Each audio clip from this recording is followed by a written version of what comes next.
TRF का आज 100वां वर्षगांठ मनाया जा रहा है। हम इस वक्त ईस्टर्न रेलवे मेंस यूनियन कारखाना जमालपुर में है और हमारे साथ जो शाखा के जो सचिव हैं अनिल प्रसाद यादव जी, इनसे हम बात करेंगे कि एक्ट अप्रेंटिस को लेकर एक बड़ा सवाल भारतीय रेल में सुना जा रहा है और जो जमालपुर से जुड़ा हुआ है, क्योंकि ये प्रयोग पहला कारखाना भारतीय रेल में जमालपुर बनेगा जहां प्राइवेट मजदूर के जगह एक्ट अप्रेंटिस के जो प्रशिक्षित जो छात्र हैं, अभ्यर्थी हैं, उनके द्वारा किया जाएगा और इसका श्रेय मेंस यूनियन और एआरएफ को जाता है। ये क्या कुछ है, सचिव अनिल यादव से बात करेंगे।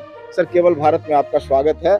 और ये जो प्रयोग जो किया जा रहा है, इससे जो छात्रों में और जो भी प्रशिक्षित एक्ट अप्रेंटिस के जो लोग हैं उनमें संशय है, क्या है, कुछ ये विस्तार से जरा हम लोगों को बताया जाए। देखिए, बात ये है कि हम लोगों का मानना है कि आज जो रेलवे आउटसोर्स कर रही है untrained labour, AIRF eastern railway men's union इसका विरोध करती है।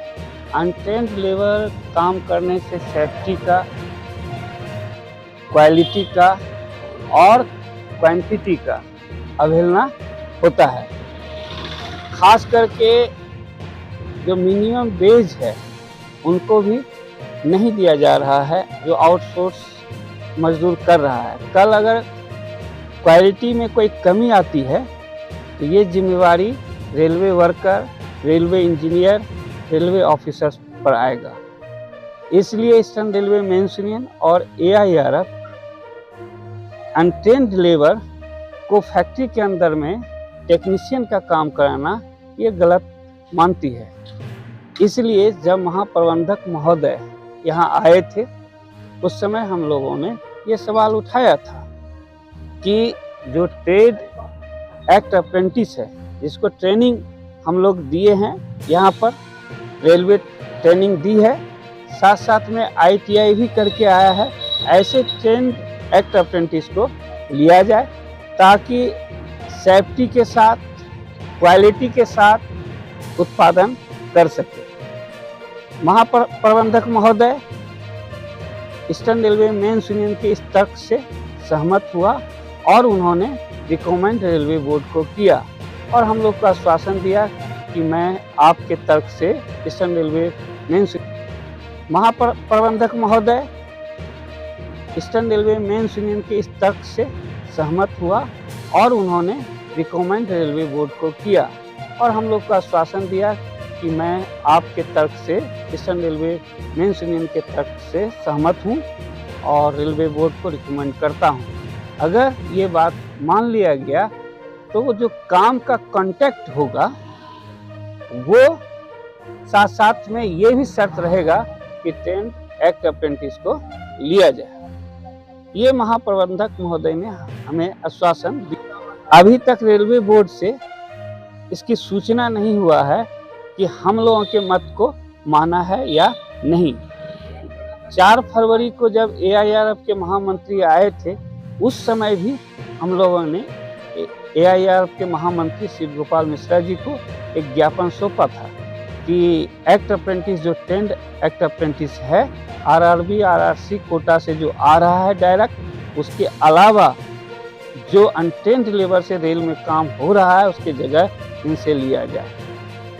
साथ साथ में हम लोगों ने एक सवाल उठाया था जो फैक्ट्री के अंदर बहुत ज़रूरी है कि मिनिमम वेज उनको दिया जाए।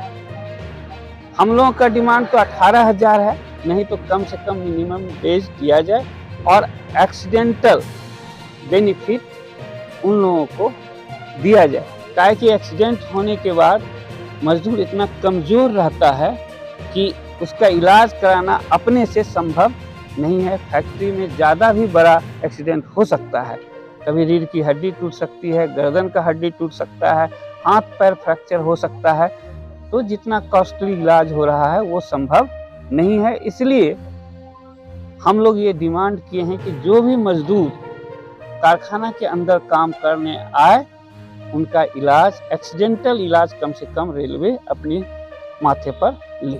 ये एक्ट अप्रेंटिस से जुड़ा हुआ जो सवाल है, क्या एजेंडा में शामिल हो चुका है क्या? हाँ, ये एजेंडा में हम लोगों का शामिल हो गया है। AIRF के पास भी आवेदन दिए हैं और ईस्टर्न रेलवे बेसिस पर भी जो हम लोगों का अंडाल में कॉन्फ्रेंस हुआ था, वो उस कॉन्फ्रेंस में भी महामंत्री हमारे इस एजेंडे को मान लिए हैं। अब रेलवे बोर्ड के ऊपर ही निर्भर है कि क्या फैसला लेती है। इसके बाद भी हम तमाम एक्ट अप्रेंटिस के साथियों को बोलेंगे कि AIRF के महामंत्री को वो ज्ञापन दें और इसके लिए जो डेमोक्रेटिक तरीका है उस हिसाब से अपनी बात उठाएं। यूनियन, AIRF और ईस्टर्न रेलवे मेंस यूनियन हमेशा उन लोगों के साथ है। हम लोगों का मानना है कि अगर उनको रोजगार दिया जाता है रेल में, तो इसमें मुंगेर डिस्ट्रिक्ट का और भारत का GDP का ग्रोथ बढ़ेगा और बेरोजगार लड़के जो ट्रेंड हैं वो अपनी क्षमता का परिचय और रेल के उत्पादन को बढ़ाने में काम करेंगे और राष्ट्र के हित में भी काम करेंगे।